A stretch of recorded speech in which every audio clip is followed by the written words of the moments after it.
നമ്മുടെ മുഖം നന്നായിട്ട് ബ്രൈറ്റ് ആവണ ഒരു ബ്രൈഡൽ ഫേസ് ബ്രൈറ്റനിങ് സ്ക്രബ് ആട്ടോ നമ്മൾ കാണുന്നത്. വീക്കിലി വൺസ് നമുക്കൊരു എക്സ്ഫോളിയേഷൻ ഒക്കെ ചെയ്ത് നമ്മുടെ സ്കിന്ന് നല്ല ഗ്ലോ ആയിട്ടിരിക്കാനും നല്ല ഫിനിഷ് ആയിരിക്കാനൊക്കെ നമ്മൾ ഹെൽപ്പ് ചെയ്യുന്നത്. നമുക്ക് ആദ്യത്തെ ഇൻഗ്രീഡിയൻറ്റ് നമ്മുടെ വീട്ടിൽ തന്നെ ഉണക്കിയിട്ടുള്ള നമ്മുടെ ഓറഞ്ചിന്റെ പീലാണ്. തണലത്ത് വെച്ചിട്ട് ഉണക്കിയെടുക്കുക കേട്ടോ. ഒരു 3-4 ദിവസമൊക്കെ വെച്ച് നല്ല രീതിക്ക് തന്നെ ഉണങ്ങി കിട്ടും. അപ്പം അതിൽ നിന്ന് ഒരു 2 പിടുത്തം എടുക്കുക കേട്ടോ. അത് നമ്മൾ മിക്സിയുടെ ജാറിൽ 2 തവണയായിട്ട് ഒറ്റ തവണയൊക്കെ ആയിട്ട് നന്നായിട്ട് പൊടിച്ച് വലിയ തരി അല്ലാണ്ട് ചെറിയ തരി ഉണ്ടായതുകൊണ്ട് കുഴപ്പമില്ല. അതിലേക്ക് നമ്മൾ മുൾട്ടാണി മിട്ടി ആഡ് ചെയ്ത് കൊടുക്കുക. നല്ലൊരു ബ്രാൻഡ് നോക്കി മേടിച്ചിട്ട് അപ്പോൾ 4 സ്പൂൺ ഓറഞ്ച് പീലാണെങ്കിൽ അതിന്റെ പകുതി മുൾട്ടാണി മിട്ടി, 2 സ്പൂൺ മുൾട്ടാണി മിട്ടി ചേർക്കാം.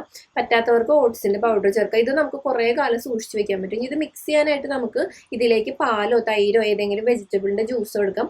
ഇത് ആഴ്ചയിൽ ഒരിക്കലാണ് ചെയ്യേണ്ടത്. ഇനി എക്സ്ട്രാ ഡ്രൈ സ്കിന്നുകാരാണെങ്കിൽ നമുക്ക് ആഴ്ചയിൽ 2 തവണ ഗ്യാപ്പ് വിട്ട് ചെയ്യാം. നല്ലൊരു സ്മെല്ലും ഉണ്ട് ഓറഞ്ചിന്റെ. പിന്നെ നന്നായിട്ട് ബ്രൈറ്റ് ആവും, നല്ലൊരു ഗ്ലാസ് ഫിനിഷ് ആയിരിക്കും. നമ്മുടെ ഡെഡ് സ്കിന്നൊക്കെ നന്നായിട്ട് മാറും, ബ്ലാക്ക് ഹെഡ്സ് വൈറ്റ് ഹെഡ്സ് ഒക്കെ നന്നായിട്ട് മാറും. എന്തായാലും വീക്കിലി വൺസ് ഒന്ന് ട്രൈ ചെയ്ത്